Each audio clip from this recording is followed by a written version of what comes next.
Daniel never left notes for himself. He wasn't the type. His memory was sharp, his routine steady, his life predictable. That's why when he walked into his quiet apartment late one rainy evening and saw a folded sheet of paper placed neatly in the center of his kitchen table, something inside him froze. He closed the door slowly, scanning the room. Nothing seemed out of place. The locks weren't broken. The windows were shut tight. Still, there was waiting for him, like someone knew exactly when he would return. With cautious hands, Daniel picked it up. The handwriting on the front made his chest tighten. It was his looping letters, his crooked way of crossing T's. He'd know it anywhere. He unfolded the paper, half expecting a shopping list or some half-forgotten reminder. But instead, his eyes landed on a line that made his heart pound harder with every word. Daniel, do not go outside tomorrow. He read it again, hoping he'd misread it. But the words didn't change. The ink pressed deep into the paper, real and undeniable. And at the bottom, written in the same unmistakable scrawl, was a date. Tomorrow. Daniel checked his phone. The date on the note matched perfectly with the day after today. How could this be? His handwriting. But from a future? His pulse quickened as questions spiraled. Was this a prank? A warning? Or something worse? The apartment suddenly felt smaller. Shadows stretched long across the floor, and the hum of the refrigerator seemed unnervingly loud. He glanced at the windows, convinced someone might be watching from outside. Who put this here? He whispered to the empty room. Though deep down he knew the more terrifying question. What if I did? He set the note down on the table, trying to steady his breathing. Maybe he had written it in his sleep. Maybe it was some kind of breakdown. Yet no explanation fit. Because how could you leave yourself a message from a day that hadn't happened yet? And then, as if on cue, his phone buzzed. A reminder flashed across the screen. An appointment. Tomorrow morning. At the exact time marked faintly at the top of the note.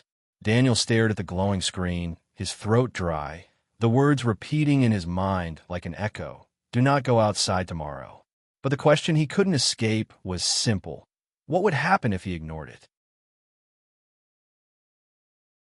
Daniel didn't sleep that night. Every time he closed his eyes, he saw the note again, those words carved into his brain. He turned on the lamp, sat at the kitchen table, and studied the handwriting over and over. It was his, no doubt about it, the way the letters leaned slightly to the right. The tiny loop in his lowercase. Even the pressure marks on the back of the paper matched the kind of pen he always used. But the one thing that made his skin crawl wasn't just the handwriting. It was the way the words felt deliberate, as if he had written them in a rush, but with purpose. Almost like he'd been trying to warn himself from something he couldn't avoid. By morning, his nerves were raw. He couldn't stop replaying the possibilities. Daniel wasn't a man who believed in the supernatural. He was a 32-year-old software engineer, rational and grounded. His world was built on logic, lines of code, and the quiet comfort of routine. Yet now, sitting in his apartment with the rain still dripping outside, he was questioning everything. He thought back to the last time his life had felt unpredictable. 3 years ago, the accident that took his younger brother Adam. Daniel had been the one who convinced Adam to take that late drive home instead of staying the night. It was a decision he still carried like a scar. What if this note, this impossible message, was connected to that guilt somehow? Was his mind creating signs to punish him? Or was something real at play? The more he thought about it, the less he trusted his own instincts. He glanced at his phone again. That appointment later today, it wasn't important. Just a quick meeting with a client downtown. Canceling would be easy. And yet, another thought gnawed at him. What if the note was a trap?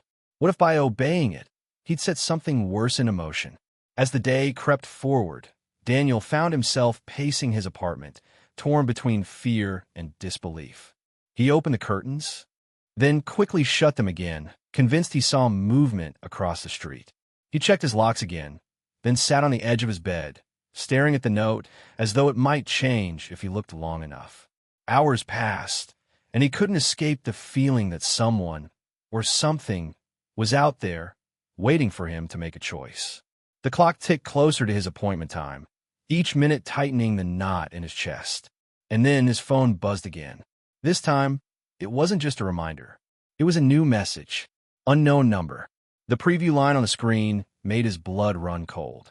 It was just one word, typed out in plain text. Decide. Daniel's thumb hovered over the glowing screen, the word decide staring back at him like a challenge. He wanted to believe it was a prank, someone hacking his phone, maybe a friend with a sick sense of humor. But how would anyone else know about the note? How could they mimic his handwriting so perfectly? He thought of calling the police, but what would he even say? Officer, I got a letter for myself dated tomorrow, and now my phone is texting me. They'd dismiss him as unstable, maybe even dangerous to himself. That word, decide, gnawed at him. Decide what? Whether to leave his apartment, whether to follow the warning or break it. Daniel forced himself to breathe and called the only person he trusted, his ex, Rachel. They hadn't spoken much since the breakup last year, but she had always been the one who grounded him. She picked up on the second ring, her voice laced with surprise and caution. Daniel, is everything okay? He almost hung up, but the fear spilled out before he could stop it. He told her about the note, the handwriting, the message on his phone. Silence stretched on the other end. Daniel, you're scaring me, she finally said. You've been through a lot. Are you sure this isn't, stress? Lack of sleep? Her doubts stung more than he expected. Maybe she was right. Maybe his guilt over Adam, his isolation, his obsession with routine, maybe it was all catching up with him. But when he glanced back at the table, the note was still there. The ink was still pressed deep into the paper. Rachel, he whispered, I didn't imagine it. It's real. Before she could answer, a knock rattled his door. Daniel froze. The knock came again, slow, deliberate. He crept toward the peephole, his heart slamming against his ribs. No one was there. He backed away, his phone still pressed to his ear. Someone's here, he whispered. Rachel's voice sharpened. Call the police. Now. But he didn't. A part of him, the same part that had kept him pacing the apartment all day, was curious. He set the phone down against Rachel's frantic protests and picked up the note again. The edges were worn now from his constant handling, but the words stared back at him with the same cold certainty. Do not go outside tomorrow. And that's when he noticed something he hadn't before. On the back of the note, faintly scrawled as if written in haste, was another line. You'll understand when the knock comes again. Daniel's stomach flipped. He turned toward the door. Silence. Then 3 knocks. Louder. Closer. The knocks reverberated through Daniel's apartment, each one louder, more insistent. He stood motionless, gripping the note so tightly it crumpled in his fist. His breath came shallow, uneven. Another knock. 3 sharp raps that echoed like a countdown. He wanted to scream, to demand who it was, but his throat locked up. He crept toward the peephole again, his pulse hammering in his ears. Slowly, carefully, he pressed his eye to the glass. Nothing. The hallway outside was empty, bathed in flickering yellow light. Not a shadow moved. Not a footstep echoed. And then his phone buzzed. On the table, the screen lit up with another message from the same unknown number. Daniel forced himself to walk back, his fingers trembling as he swiped it open. Opened the door. His blood turned to ice. The note, the texts, the knocks. Somehow they were all connected. He whispered to himself, trying to think. If this is me, if this is some version of me, why would I warn myself not to go outside? And why tell me to open the door now? His mind spun. What if this wasn't a warning? What if it was a test? The phone buzzed again. Another message. You don't have much time. Daniel's hand shook so badly he nearly dropped the phone. His instinct screamed to barricade the door, to run, to hide, but a deeper part of him was curious. He needed to know. That's when Rachel called back. The sound of her voice nearly broke him. Daniel, listen to me. I called the police. They're on their way. Just stay inside. Please. Her voice was shaky, but filled with urgency. Yet as she spoke, Daniel's eyes flicked to the note again. The warning, the handwriting, the date, and that final line on the back. You'll understand when the knock comes again. And it had. He swallowed hard. Rachel, what if this is me? What if I wrote this? Her silence was sharp. Daniel, don't say that.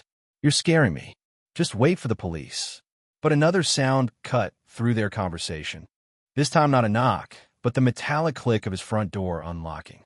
Daniel spun around, every nerve in his body screaming. He had checked that lock a dozen times today. He knew it was secure. He knew it. The knob turned. Slowly, deliberately. Daniel backed away, clutching the phone to his ear. Rachel, his voice cracked. Someone's coming in. The door creaked open a fraction, just enough for a sliver of shadow to spill into the room. And then it stopped. Silence. Daniel stared, paralyzed. On the table beside him, his phone lit up again with a new message. Don't be afraid. It's only me. The door hung half open, a dark line splitting Daniel's apartment in two. He didn't breathe, didn't blink. Every instinct told him to slam it shut and lock it again, but something stronger, a pull he couldn't name, held him in place. Then, from the crack, a hand appeared. Pale, familiar. Daniel stumbled backward. The hand reached further, curling around the edge of the door. And then, with slow certainty, the figure stepped inside. It was him. Daniel's knees nearly buckled. Same height, same build, same face. But this version of himself looked worn. Shadows under the eyes, hair slightly longer, a weight in the shoulders that Daniel didn't recognize. The other Daniel closed the door behind him with deliberate calm. You weren't supposed to see the notes so soon, he said. His voice, it was identical but older somehow. Heavy. Daniel's throat went dry. What are you? I'm you, the other replied simply. Tomorrow you. The one who survived. Daniel shook his head, every thought colliding with panic. This isn't real. This is some kind of trick. Other Daniel stepped closer, eyes sharp. Think about it. The handwriting, the texts, the knocks. Who else could have done it? Daniel's phone buzzed again in his hand. A new message from unknown number. He opened it with shaking fingers. Don't trust him. His stomach lurched. The words cut through him like ice. He looked up at the man, himself, standing just feet away. Who sent this? Daniel whispered. Other Daniel's jaw tightened. They want you to doubt. That's how it starts. Don't let them win. They? Daniel echoed. Other Daniel's expression darkened. You'll understand tomorrow, but only if you listen to me tonight. Daniel felt his pulse hammering, torn between fear and desperate curiosity. Rachel's voice still echoed in his ear from the earlier call, begging him not to trust, to wait for the police. But here he was, face to face with something impossible. Another buzz. Another message. He's lying. You'll die if you believe him. Daniel's breath hitched. Two voices. Two warnings. Both claiming to be him. Both demanding he choose. The other Daniel stepped closer, lowering his voice. You can't tell anyone about this. Not Rachel. Not the police. If you do, you'll ruin everything. Daniel's head spun. The betrayal fell sharp. Why hide it from the only person who cared? Why silence him? His phone buzzed again, as if answering the thought. Tell Rachel everything. Daniel's grip tightened on the phone. His eyes flicked between the glowing screen and the man in front of him. The man who looked exactly like him. Two versions. Two truths. One of them had to be wrong. But which one? Daniel's chest heaved as the room seemed to shrink around him. His own face stared back at him, one pleading through the glowing phone screen and the other standing in flesh and blood just a few feet away. The apartment was silent except for the faint hum of the refrigerator and the constant vibration of his phone. Another message sliding across the screen. If you trust him, you won't live to see tomorrow. Daniel's hand trembled. He looked up at the other Daniel, the older, worn version, who didn't flinch at the words. Instead, he stepped closer, eyes sharp, urgent. Listen to me, he said. I know this feels impossible, but everything you've seen, every message, every warning, it's a test. It's how they keep us trapped. If you trust me, we can finally break the cycle. Daniel's mind raced. He remembered the first note he'd found, dated tomorrow, in his own handwriting. The words, don't answer the call. He hadn't understood then, but now the pattern was forming. You left the note, Daniel whispered. Other Daniel nodded. To guide you, to prepare you. But something in his eyes, cold, calculating, didn't match the desperation Daniel felt. He remembered Rachel's voice on the call, trembling but certain. She had begged him to wait, to tell someone, to not go through this alone. The phone buzzed again. A final message appeared. The one in front of you isn't who he seems. He's the mistake you become. Daniel's stomach dropped. The pieces clicked into place. This wasn't his future self. It was a failed version of him. A path gone wrong. He raised his eyes slowly, meeting the gaze of his double. "You're not me," Daniel said firmly. The other Daniel froze, a flicker of anger crossing his face. "Don't do this. Don't make the same mistake again." Again, Daniel pressed. The figure faltered, the calm slipping away. His face twisted, voice low, almost animal. "I try to save her. Every time. And every time you chose wrong. Rachel." The realization hit Daniel like a blow. This wasn't about him at all. It had always been about her. The cycle, the notes, the warnings, it was tied to the choice he was about to make. Daniel's phone buzzed once more. No words this time, just a single timestamp, 11:59 p.m. The clock on the wall ticked to 11:58. He had 1 minute. Other Daniel lunged, hand outstretched, trying to grab the phone. Daniel staggered back, adrenaline flooding him. For the first time, he didn't hesitate. He dialed Rachel's number. The call connected just as the clock struck midnight. Light exploded through the room, washing over him. His double screamed, not in pain, but in fury, as his form shattered like glass, scattering into nothing. Daniel dropped to his knees, gasping, phone still pressed to his ear. "Daniel?" Rachel's voice came, shaky but alive.